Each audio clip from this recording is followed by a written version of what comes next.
Test. Test 1, 2. Good evening.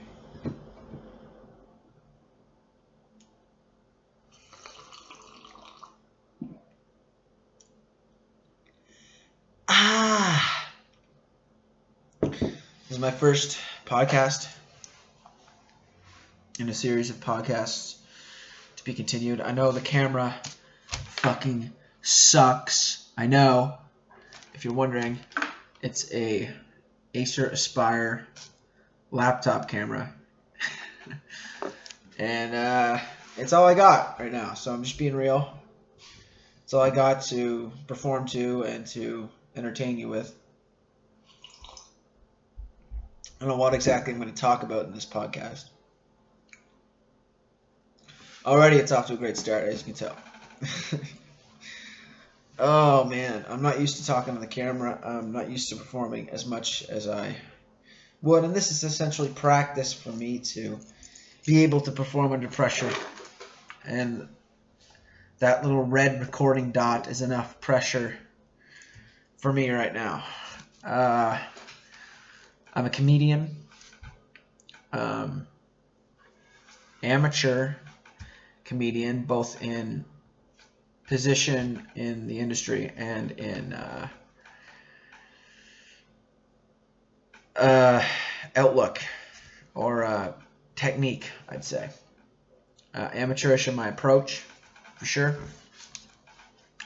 I haven't done a consistent writing practice in quite some time. It's been 3 months, and this next step, self-improvement, coming just around the New Year's resolution time, which is telling.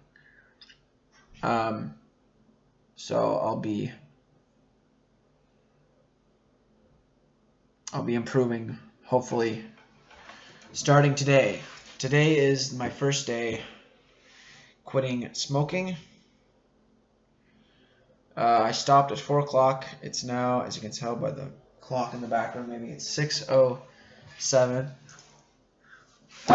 which will cue me up to have one of these babies. Nicotine gum. I need it, man. I can't go without it. It's my third time quitting. I mean, I've quit thousands of times, but this is my third time really committing to it. I committed to it once in 2015, and that lasted 5 days. I started smoking again, and I didn't really commit to quitting again until just about a month and a half ago, or 2 months ago, where I quit for coming on about 3 weeks. And that was the longest I've ever went without cigarettes. Longest I ever went. I was doing well. I was having like a cigarette here and there. But for the most part, I was without cigarettes. And that was the longest. This channel is going to sort of be... This podcast is sort of circling around on mental health. Just a diary sort of recovery from mental health shit. And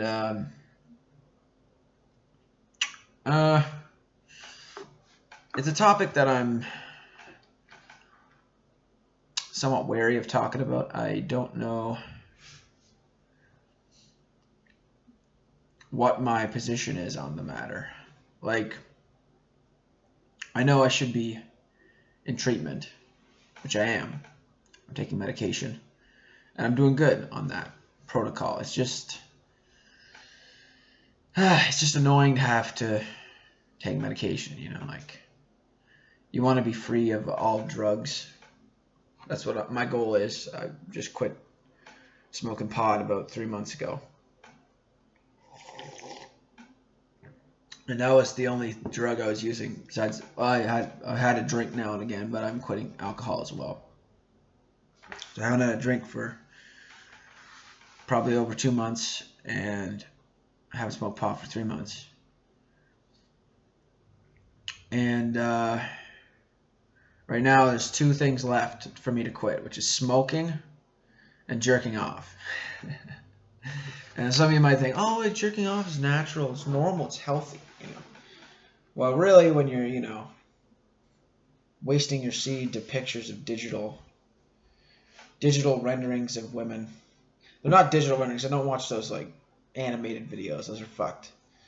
I don't watch those weird shit. But it's regular porno. It's like, you obviously don't value your own genetic material if you're wasting it on a screen. You know what I mean? It's not valuable to you.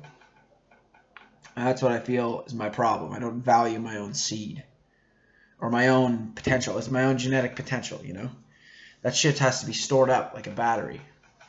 As a man, that's what you should do. That's what they used to do in the old days. If you couldn't get laid, you didn't jerk off either. I mean, sure, it was like sexual puritanism with the Christian tradition of like anti-masturbation. The idea was that it would send you to hell. Now the idea is that it decreases motivation, stuff like that, which is actually scientifically valid. It does decrease motivation. I noticed myself in the last couple of weeks, I've been jerking off once every 2 or 3 days, and that was enough to really knock me off the kilter. Couldn't really find myself being productive at all with that shit. Like,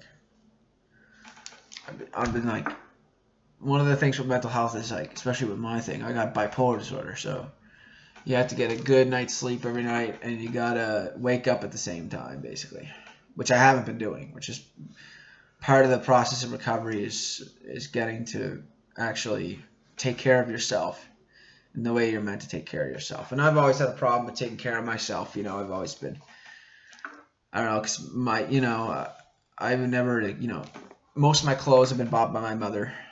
My pants are hemmed by my mother. I don't know, a lot of my shit, like Freud and Jung had this shit in the bag with the idea of, in Freudian terms, the devouring mother, or the Oedipal mother, and Jung with the pure eternus, or the devouring mother, and the pure eternus, the eternal child, which is the man child, which is what results from an over attachment to the mother. And this was part of my situation, which is I was always a little bit overprotected by my mother, and like I think it really ramped into high gear when my father passed away.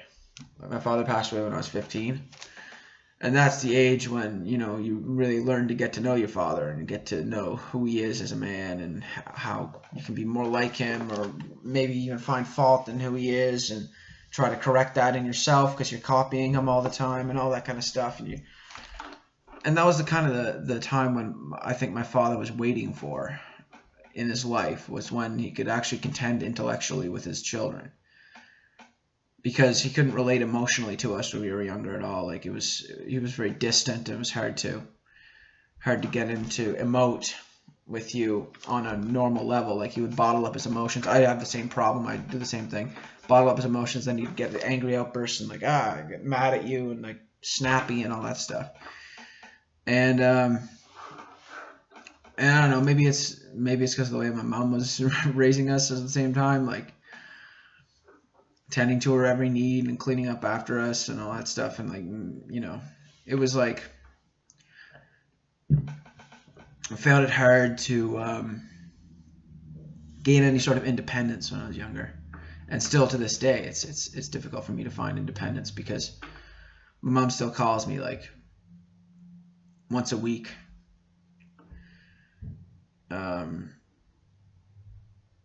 which is a lot, to talk to your mom. Like I would wager that it's probably good for me to have like once every 3 months or something like that, because I'm a man now. I don't need to be talking to my mom every week. You know what I mean? Like it's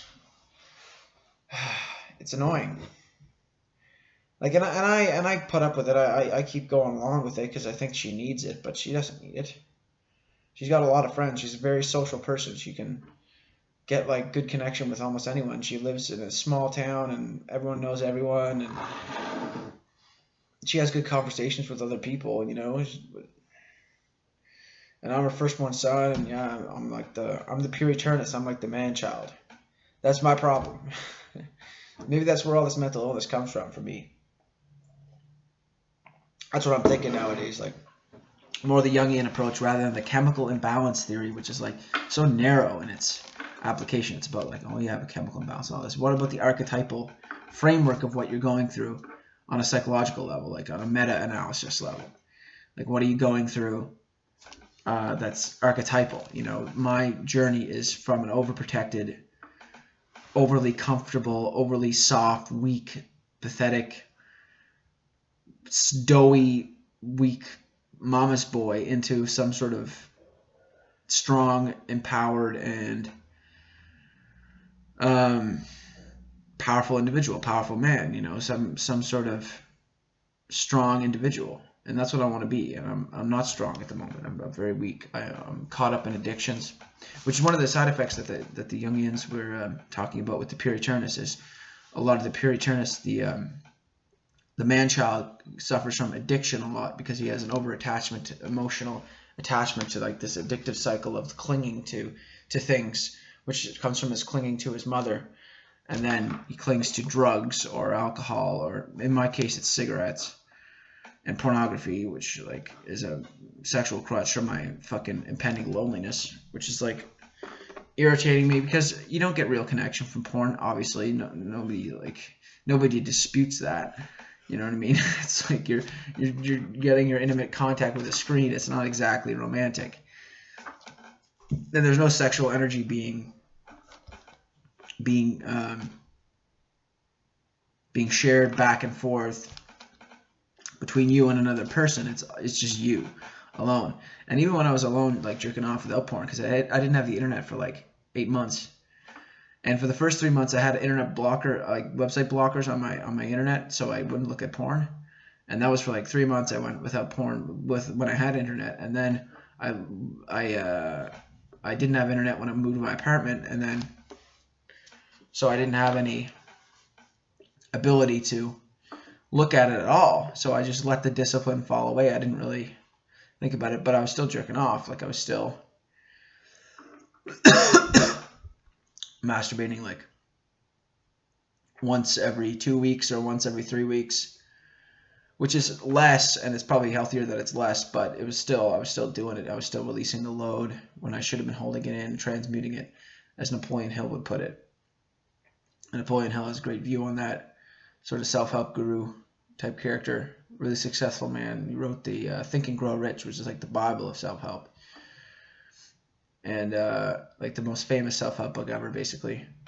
And he had a whole chapter devoted on sexual transmutation, which is like the art of moving sexual energy from just the purely base and physical nature into like more of a spiritual and mental nature of like using it to create things, using it to build things, using it to actuate your potential and put it into creative effort and creative aspects of your life, which is either building a business or building a house, or like, you know, a home or a family, or whatever was in your life that you wanted to build and create. You harness that energy and use it to create that. And that's what sexual transmutation is all about. And that's why I'm into it. It's like, if I can find my ability to like hold the seed and like transmute it, because I don't want I'm already shit with women as it is. Like, I'm just terrible because of like,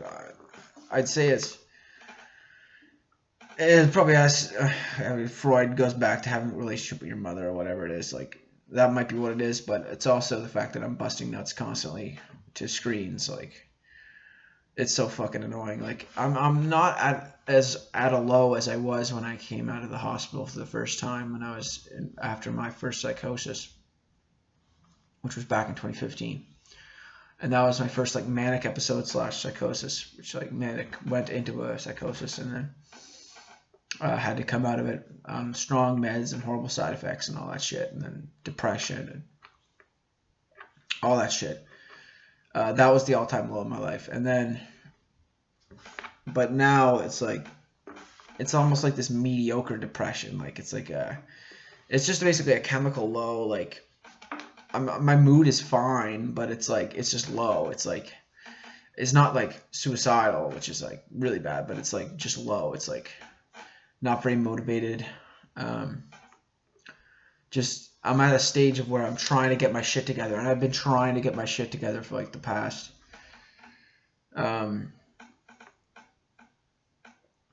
couple months, past year really. And I've done all right. You know, I got my own place, I got a job, I got, you know, there's a lot of things that I've done right, and I've sort of I've been improving a lot, but there's like certain aspects of my life that I really need to improve. And this is what this channel is really about, is like, there's a comedy aspect to it, a joking around and all that stuff, because it is chemically imbalanced comedy, and I'm a comedian. But this is like sort of real talk, like just talking about life and the struggles. And I'm struggling right now with like addiction issues, with smoking and jerking off, and trying to improve that aspect of my life and find discipline. And like, I'm reading this book right now by David Goggins. If you don't know who he is, just look him up. He's brilliant, absolutely brilliant guy. Just incredibly inspiring guy. His life story is incredible. I'm reading that story, and it's all about discipline and embracing suffering and all that stuff. It's a really good like sacrificial mode of life, which I think I need to embrace, because part of me got into like the law of attraction stuff and that kind of stuff, where I believe in the law of attraction, but I think that people misuse it, and they use it to make excuses for their own behavior, like where they think they're going to attract what they want in life just by thinking about it, and rather than taking action or actually moving towards that and actually suffering a little bit, like going out and really like working hard and suffering through, struggling a little bit in order to show the universe that you're actually working towards this, which helps to manifest what you want, which is, you got to put the work in, right? You can't get anything without putting the work in. And that's what some of the law of attraction people, like, they're like so against work, and like, oh, you can't work and manifest. You have to, it's all natural and flowy, and you just, and it's true that if you're doing your passion, it's not really work per se, because the word work gets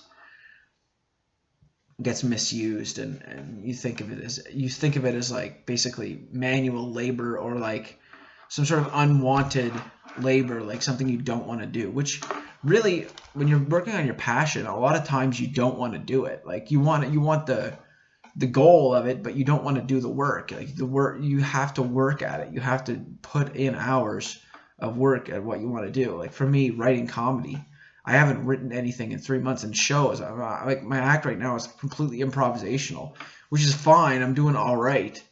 Like I go up on stage like once every 2 weeks, once every 3 weeks or so. This is as much as I can get right now.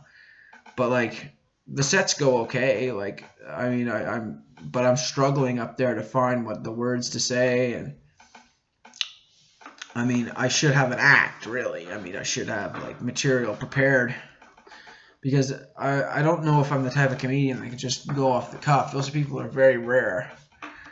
And like Bill Burr's one of them, Patrice O'Neal's one of them. But I've always been a skilled writer.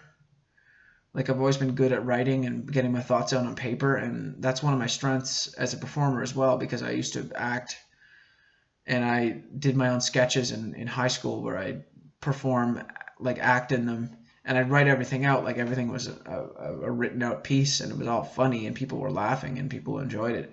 But I wrote everything, and everything was written before it was spoken. So I do have that skill, but I'm just not using it, and I think I should use it to my full regard, because sometimes in writing you can say things, you can articulate things in your writing as long as it's conversational enough. But that's kind of the learning process, is like learning how to make it conversational, because it's hard to it's hard to write conversationally. That's why it's so hard to find good dialogue in movies and shit like that, because it's so hard to write conversational writing, because we're so used to writing with prose and writing like grammatically correct and writing in the way that writers write, like with, when you read a book, it doesn't sound like the way someone speaks. When you hear the same author speak on a podcast or something like that, it's like completely different than how they sound in your head when you're reading them, right? And that's part of the process of writing comedy, and that's what I'm trying to get good at, is writing conversational pieces. Like my pieces end up being sort of half conversational, half PC, like not PC but PC, like very structured and like form, and which is good, it's the structure is where you get the laughs from, right? But yeah, that's my 2 cents on the comedy thing. Just struggling right now, really. As you can see, I just finished doing the dishes in the background there. I'm gonna make some more tea. Come with me. Come with me. Come with me, everyone.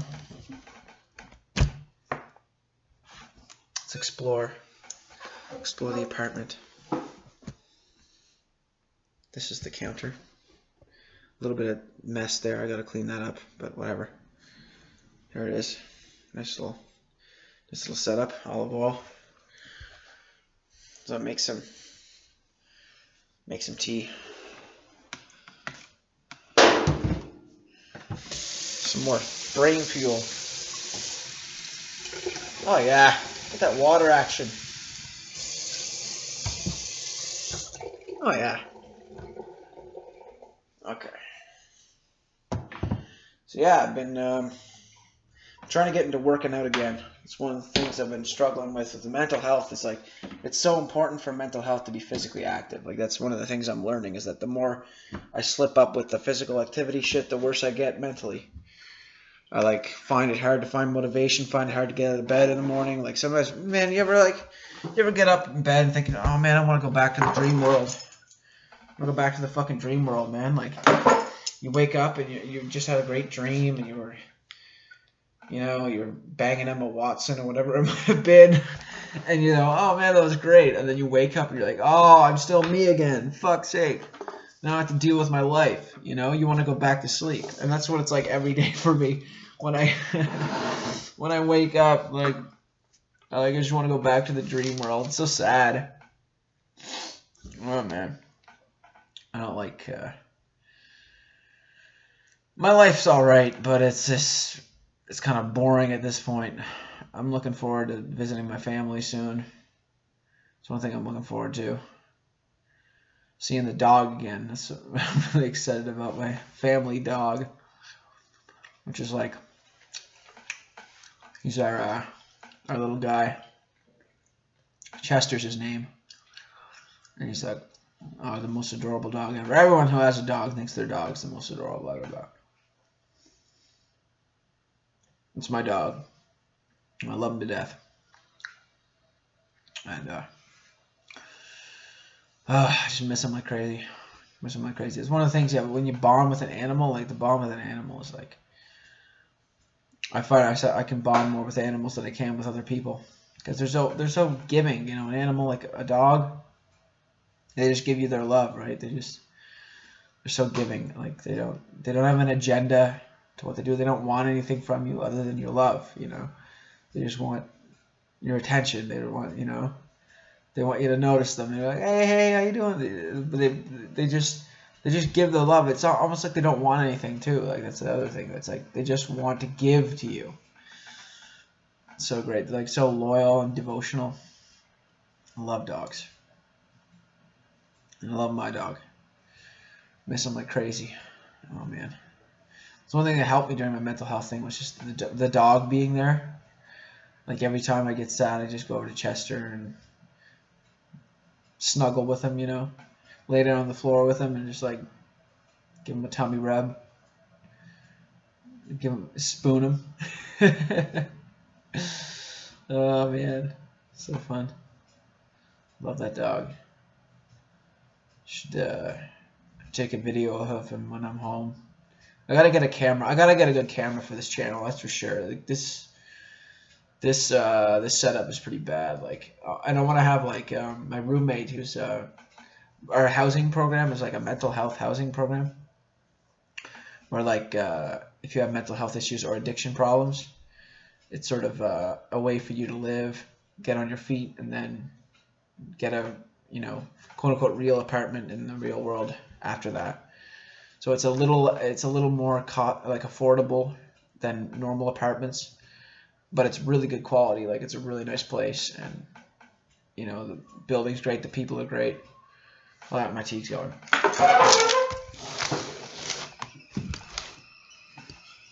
Give me my tea. Get him my tea, son. See this that gut? See what I mean by being out of shape? Gotta get in shape. Look at that shit.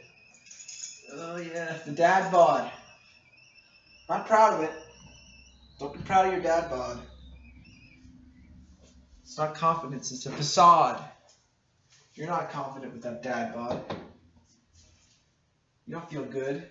You want to be healthy. You want to be fit. Be a man. Man's man.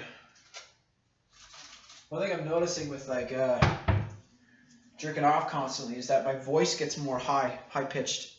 It's because I'm losing testosterone and my voice goes up higher. It's so funny. When I was on my long streak, I was like, my voice was getting deeper and shit.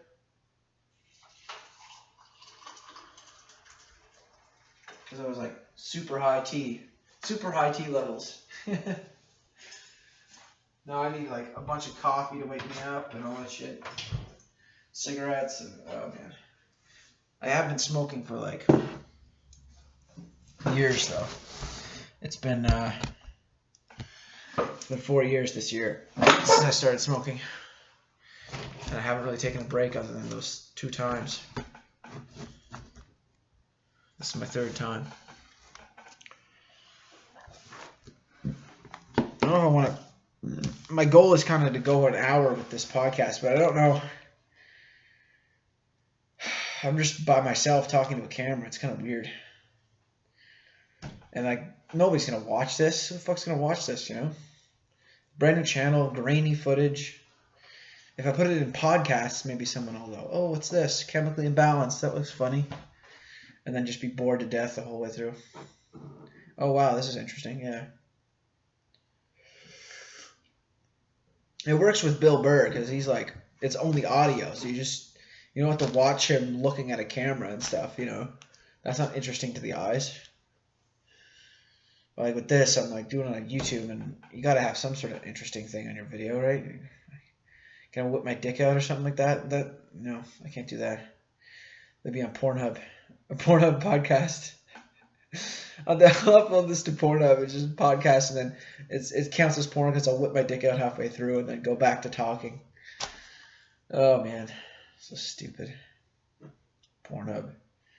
Fuck, I hate porno at this point in my life. I'm like I don't even enjoy it. It's just it gets me like a little high in the head. Like when I go without it for a while and then go back to it, it's like whoa. But then immediately, as soon as I start on a roll with using it again, it just becomes dull. Like my brain just goes back to porn brain, where it's just like just bored, endlessly bored with it. I just find a new video and like get slightly excited, but then it's just robotic. I'm almost at a distance from it. I'm just sitting there jerking myself and like thinking in my head the whole time, what the fuck are you doing with yourself? You're just going on in your head, like stuck in your head. That's one of the things it does to you. It keeps you in your head because you're not actually going out and interacting with people and delaying your gratification to the point where like you can talk to a girl without thinking about coming all over her face. You know what I mean? Fuck. That's my goal. To be able to talk to women without thinking of coming on their faces. Oh, God, it's so gross. Ugh. Yeah, that's how you think when you're in, porn brain. You're just, every time you see a woman, you're like, oh, my God. Oh, my God, look my balls, Like, that's what you think about all the time. Like, it's so annoying. And you don't want the thoughts to be there, but you're keeping on, like, feeding them with the porno, It's like, you want to be rid of that, but It's hard. It's hard to quit, you know. I think the smoking goes along with it because as long as I keep smoking, I'm like, well, I can use porno because I'm smoking. I'm going, hey, I'm gonna get cancer. Fuck it, I'll get cancer. I'll die young, and then fucking, hey, I'll watch porno and never get laid and whatever. Who gives a shit? My life's worthless. It comes from a lack of self-worth. I think that's what it is. All addiction and shit like that, like addictive behaviors and like low-level behaviors. You don't value yourself. You know what I mean? You don't feel like you're worth the effort of improving. Because you feel like, oh, fuck it, I'm going to die young, fuck it, I don't care, fuck it. It's the whole fuck it. That's the fuck it circuit of the brain. It's like you're constantly feeding that circuit of fuck it, fuck it, fuck it, who cares, fuck it, fuck it, fuck it, I'm worthless, who cares, nobody cares about me, I don't care about myself, blah, blah, blah, I'll just keep doing what I'm doing and digging myself deeper into this hole, and who gives a shit what happens, you know? It's not a good process, it's not a good... not a good way to live, you know. Man, this footage is terrible. I mean, I'm looking at the screen right now and I can see my face, and it's like so grainy. Like the whole old YouTube comment, was this filmed on a potato? That's gonna be the first comment, you know. Was this film using a potato? Fuck off. You don't say sweet potato or like yam. Was this film using a yam? Try to be coy. Was this filmed using a pumpernickel? No. It was filmed with an Acer Aspire webcam. Look it up. Do your research. Do your research. Oh man. I don't know what I'm gonna do it myself. Like, I want to be independent in life, but it's like so hard as an artist, I hate that word, but as someone who does like a creative thing and wants to do a creative thing for a living, like so hard to make that transition from the 9-to-5 life to actually doing it for a living. Like, you gotta work for so long. And Joey Diaz, like the great Joey Diaz, Coco Diaz, he maintains that it's impossible to become a great stand-up comedian while having a full-time job. And I'm thinking, Jesus, how am I going to make a living with comedy? You know, I'm not good yet. I'm going to have to, like, I'm thinking of the process. Like, am I going to have to go homeless for a while? You know, in LA, whatever. And go there. That's my idea, actually. No. I'm not going to share that because somebody might steal it. You'll see what I'm getting at. Maybe. Maybe not. Keep it to myself. But go to LA and just be homeless there, and just do comedy and be homeless until I am able to be paid for being comedy, and just devote myself completely to comedy. Like, have a little notebook and use my spare change to get notebooks and pens and food now and again. But no, I should probably go on the road of actually maintaining some sort of level of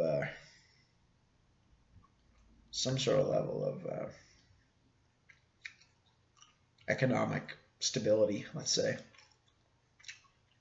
There's how many people, you know, have to work jobs that they're not passionate about for a while before they can start making a living doing what they love. You know, it's a transition period of that stage where you're doing as much as you can when you're not working at your dead end job or whatever it is, at your like 9-to-5, you know, soul crushing whatever,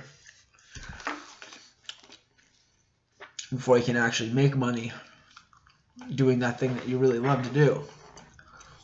You know, it's a hard go ahead. Do I look like a douche chewing this gum? Like one of those rich guys in that 1% documentary where he's like, people that are poor are just simply lazy. They don't know how to. They could become rich. All of them could become rich if they just put the work in. But they don't want to put the work in. They're just lazy. Addicted to heroin and lazy piece of shit. Yeah. Well, you gotta give the super rich credit. They work fucking hard for what they got. So, you know, props to them. But You know, there's a lot of poor people that work hard too. They just work hard at not at doing something that they don't like to do. That's true riches, is just being paid at all for doing what you love. Is you're rich. You made it. Once I get a check for doing comedy, oh man, I'm gonna be in bliss. I'm gonna be absolutely in bliss. Like, that's gonna be like my goal right now. It's like eventually be paid to be a comedian, and then once I can do that and pay the bills with comedy, oh, I'm just gonna be so fucking happy. Like, that's, oh man, that's the goal right there. Just be paid. I would do it with, I'd do it for free. You know, it's one of those things I'd do for free. I wouldn't, you know, but just to be paid to do it would be like awesome. I know I have to get to that next level though and actually be really, really good and proficient at it first before that happens, which takes practice and stage time, a lot of stage time. Throw this out.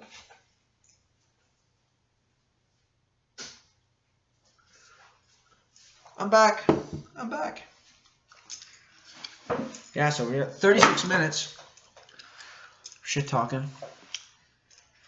It's gonna be an hour of podcast, and maybe once a week. Come on here. Quit smoking, day 1. I'm gonna do a thing, quit smoking every day. I'll unload my psychological baggage onto the internet and let it sort it out. Let it sort my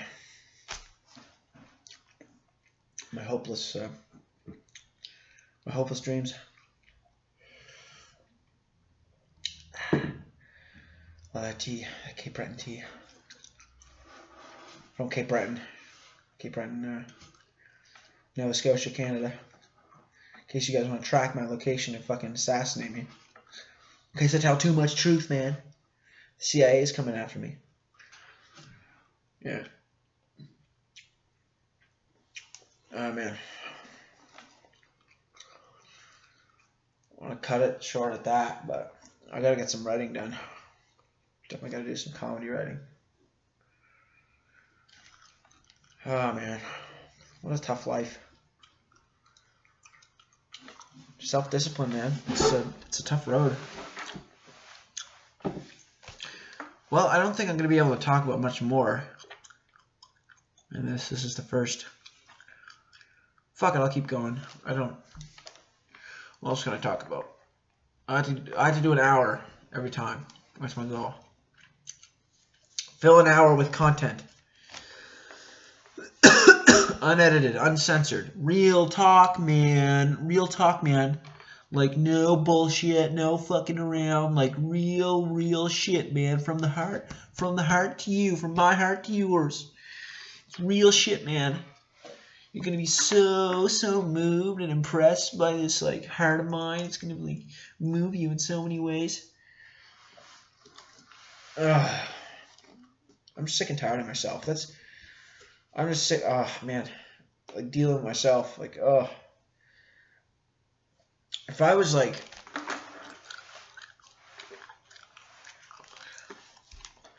It's one of those things, like, your relationship to yourself is like a marriage. That. It's like a failing marriage.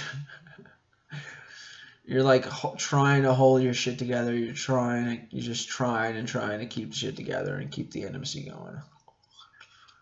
And it's just dead. It's been dead for years.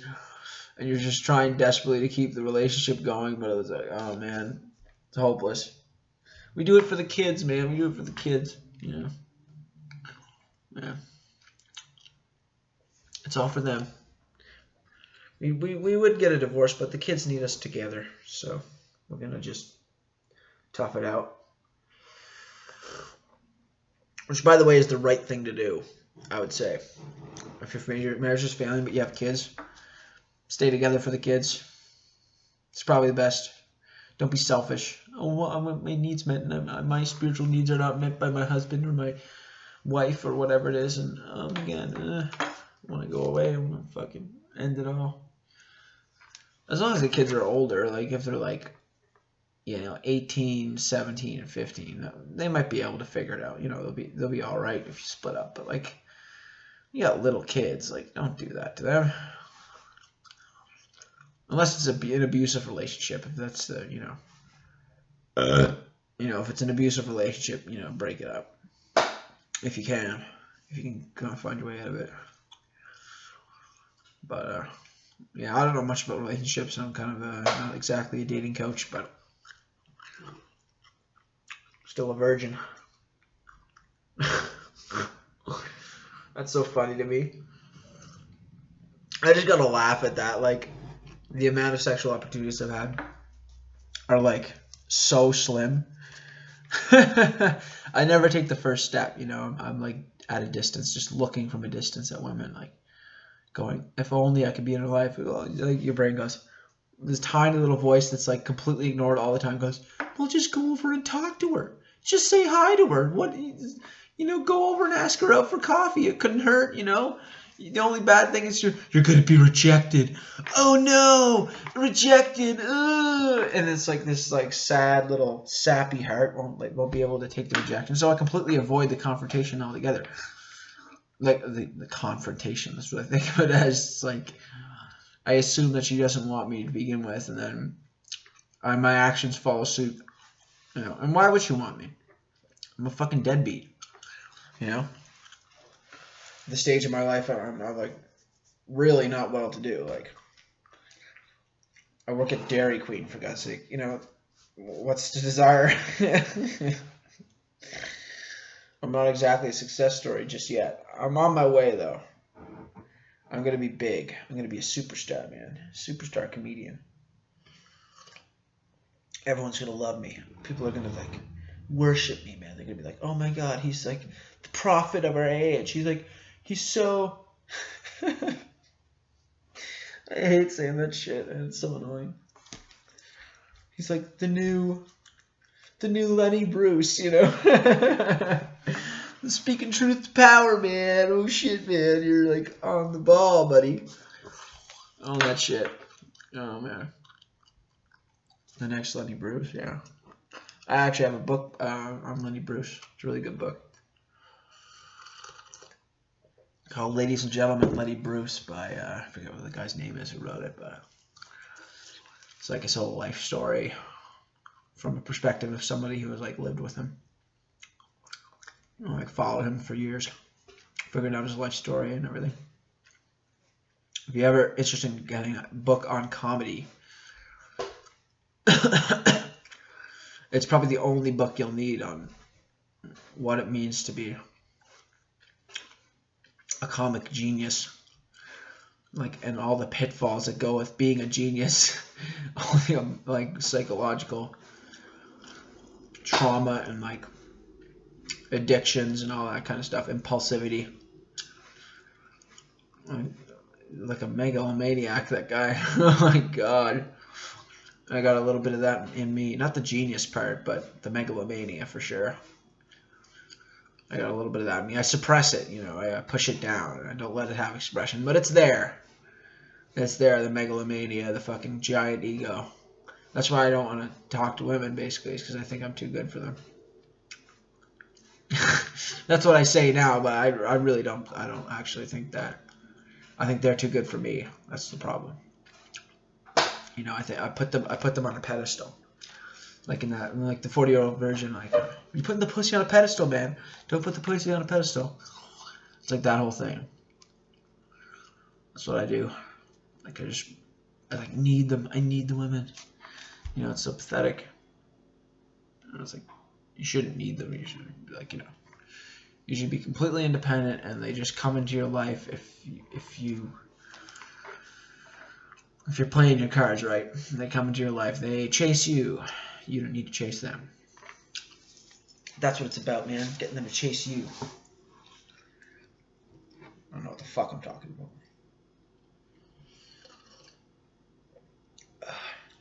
I got my beard. It's going out pretty good. I can't have it too long at Dairy Queen, though, because it's food safety hazard. I'm going to get beard dander in the ice cream. It's gross. But I put beard oil in it so I don't get dander. I get, like, My skin's nice and soft underneath there. I'm going to shave it, and I'm going to be shaved for the next video. I'm going to shave it. I should probably shave it tomorrow. Start fresh. I'm pretty sure my mom's getting me a beard trimmer for Christmas.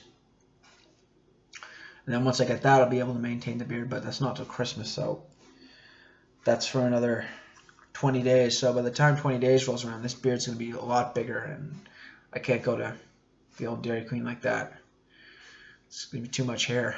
Too much, I'll have to shave it, so. 45 minutes, you know. Hey, we made it, son. 15 minutes to go, and we got a full fucking podcast. I think we got down some good issues. Mental health, devouring mother archetype, sexual dysfunction, porn addiction, cigarettes, quitting smoking, dating. Covered some good topics. What else can we cover? Religion. Maybe that's the last 15 minutes. I find myself, I kind of want to get back into religion. Is that weird to say? I miss the comfort of it. You know? I miss the comfort of having a belief system that made sense at the time. Now it doesn't make sense anymore to me, and I'm trying to find or create my own value system, which is like really hard to do. You have to put a lot of effort into creating your own value system, and like human beings are flawed. We don't really know what our value system is until we like really take a good hard look at ourselves, and it's kind of hard to figure that out from our perspective because so much of your values are like inherited from your parents and your teachers and your society. So how are these actually your values? You know, what are your true values? I don't really know what my true values are yet. Like, I value truth. That would be one thing, but I don't really act as if that's true. Like, I act as if I value impulse more than I value honest pursuit of that which terrifies me and that which I'm avoiding. Work, effort, you know, transformation. That's what I need in my life. Transformation, self-transformation. And I know I can't get it from a book. I've been reading a lot of books on the topic. I've been listening to podcasts, watching lectures, and I haven't been able to get it from that. I've just been absorbing information, not really applying it that well, but the thing is, it's all about taking action. You don't even need to watch podcasts or listen to audiobooks or read books. It's good for you to do that, but like, if you only took action and you only experimented with what frightens you and what causes you suffering and going towards that, you could develop way more than just reading books on the topic, you know. I read so many books on self-improvement, and none of them have really improved my situation. Maybe they improved my perspective a little bit so that I could actually have a more positive mindset, which helps along with the other things in order to, you know, you carry yourself differently, like people respond to you differently. But in order to take myself to that next level, I really have to take action in a way that's radical. You know, a radical 180 on my life. I really have to take a 180. Because right now I'm like hanging on by the skin of my teeth, as they say, which Shia LaBeouf said that it doesn't really make sense because there's no skin on your teeth. Shia LaBeouf, man, what a guy. I love that guy. Oh, man, so funny. Shia LaBeouf. Actual cannibal Shia LaBeouf.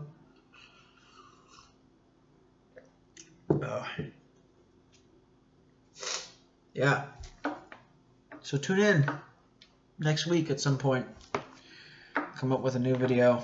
If there's any viewers at all on this, I'll be extremely impressed with myself and with YouTube for actually supporting this mental health excursion into the world of mental illness. Sure, we didn't cover that much of the topic, but it's just talking about life. And I have the mental illness card, so I can actually say it's about mental illness, but it's really a podcast about life. And next podcast, I think I'll have my roommate on, and we'll have a good deep conversation for the camera. I won't be alone, and he'll be able to carry some of the conversation, and I'll be able to carry some of it, and we can go back and forth, because it's always hard to come up with stuff when you're just on your own.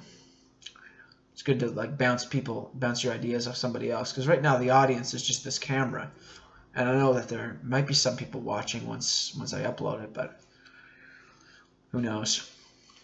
I'm positive though. I think I'll gain some traction if I just keep at it. But I'm gonna finish my tea and then call it a night.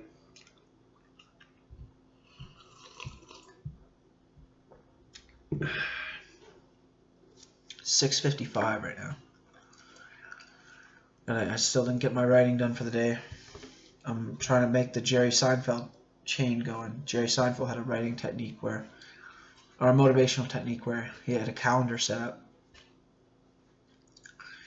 and every day he would write, he'd put an X on the calendar, and he would always feel good when he'd look up at the calendar and see that there was a row of X's, and he was on the day at the end of the row, and he made a chain, and this goal was to not break the chain, just keep writing every single day, and that requires some discipline. And I think he wrote like 25 minutes a day or something, like minimalist, very minimalist, but enough to. I mean, he's the most successful comedian of all time, so who's to say that that's a bad approach, right? I'd like to clock in like 3 hours a day. That's what I'm looking at. But I mean, if that 3 hours is sparse concentration and like 25 minutes of pure concentration versus 3 hours of flitting around and thinking about stuff, and then maybe writing some stuff down, or maybe just fucking around, and maybe there's a quality of a minimalist approach that's better than putting in 3 hours of effort, because it's hard to concentrate for that long. Intellectual activity for that long period of time, it's I can barely read for 3 hours, and reading is fairly passive compared to writing. Writing is much more active than reading. But I'm reading a book by Stephen King right now, which is pretty good. It's called Dead Zone. It's a classic Stephen King book. Never read it before. I read Firestarter a couple months back. That was really good. I read a couple Game of Thrones books, which are sitting right here. As you can see, it's a couple Game of Thrones books. Right here. These are the Game of Thrones books. And I got this DVD at a comedy show for saying that I didn't vote. One of the comedians asked, "Oh, who did you vote for?" I was like, "I didn't vote." And then like, "Really, you didn't vote? Oh my god, you're such an asshole." And then and then went to my friend and my roommate who was sitting beside me, and two of my other friends. And they went to him and like, "Oh, what about you? Who did you vote for?" He's like, "I didn't vote either." Supporting my cause. But I got this DVD called Life is Beautiful. I've never seen it before. It's supposed to be. It says it's a modern masterpiece. Never seen it. I don't have a DVD player, so I can't really watch it. If I get like famous on YouTube, somebody send me a DVD player and a television set. Cause I don't have one of those either. Oh man. Yeah. Oh fucking flat screen. I don't really want a TV though. I'm good enough with computers. Get all my entertainment on the internet and fuck. Which is its own rabbit hole. There's something to be said of the simplicity of watching television when it was in its heyday. It wasn't all like self-reflective of your own personality and all that stuff. It was like you had to sort of deal with what the culture was pushing down your throat, and you had to sort of accept it. Maybe we were a more orderly society when that was the case. When everyone was in the same boat. Now everyone's in their own little internet bubbles, and everyone's stuck in their own bubble and their own trap and their own ideological framework, and nobody can get along anymore. And I think the internet has to do with a lot of that. Everyone's stuck in their own bubbles, of what they like and what they're into. And They don't get to really experience life in somebody else's shoes because everyone's stuck fucking online in their own little bubbles. It's ridiculous. Like, I'm in my own bubble right now, and you know, I don't like the feeling of being in a bubble. I want to hear what the other people have to think. At the same time, fuck them. Who cares? My way or the highway, motherfucker. My way or the highway.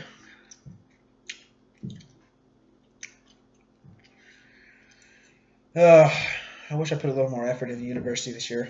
Even though I'm dropping out. Kind of wish I put a little more effort into that. I'll talk more about that in the next podcast. Because we're coming up on 5 minutes left. A little less than 5 minutes left. Won't have enough to unpack the whole university story in that amount of time.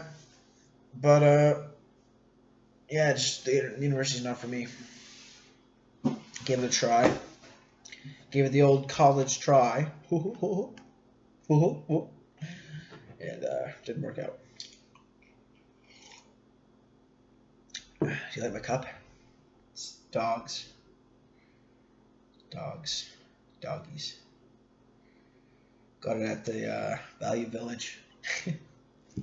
They got in trouble recently for having like dishonest marketing practices or something, saying they were a charity organization and they're not really a charity organization, they're all for profit. And I don't know, I still like the Value Village. I think it's great. You know, just send in your old shit and you get pick up old shit. It's good. It's not like the Salvation Army, which is like they genuinely help people, right? I love those thrift stores, man. Thrift stores are the way to go. I got 4 new suits for doing comedy. I got this new jacket that I got like a month ago. Let's call it my bomber jacket. Check it out. It's like navy. It's got the fur on the top and leather jacket. It's fucking sweet. I got a business coat over there, 4 new suits, and a new pair of shoes. I'm gonna be a man of style, a man of action, a man of style. I wish I didn't have to shave this beard though. I look so much better with a beard because I have like a fat face now, and the beard sort of covers it. It makes it look like it's a full normal face, and then when I shave, it's like this little tubby looking neck. It's fucking annoying.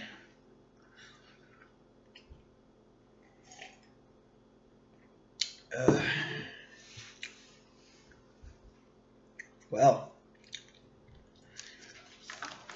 it's got to be exactly an hour. I gotta fill an hour.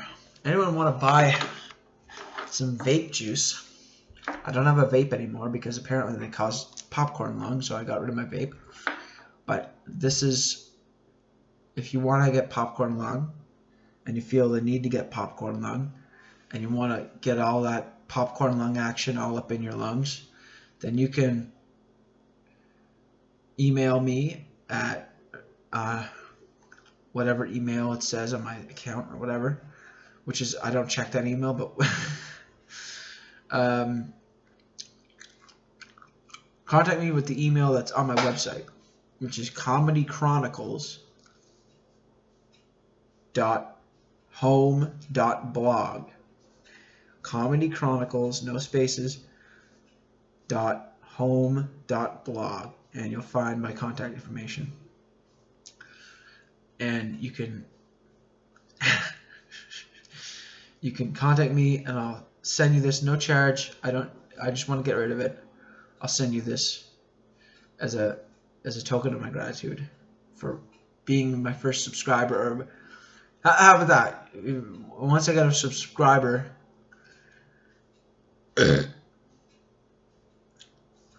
then you can get a free bottle of vape juice. It's not full. There's like a quarter missing of it, but it's good until, when's it good till? It's good until March of 2021, so got a whole year and 3 months until it goes bad. So Hopefully I'll have a subscriber by a year and 3 months so I can give away my fucking vape juice. Well, folks, that's it for the podcast today. Pleased to have you with us. If you sat through the whole thing, I'm like, props to you. If you didn't, go fuck yourself. Goodbye.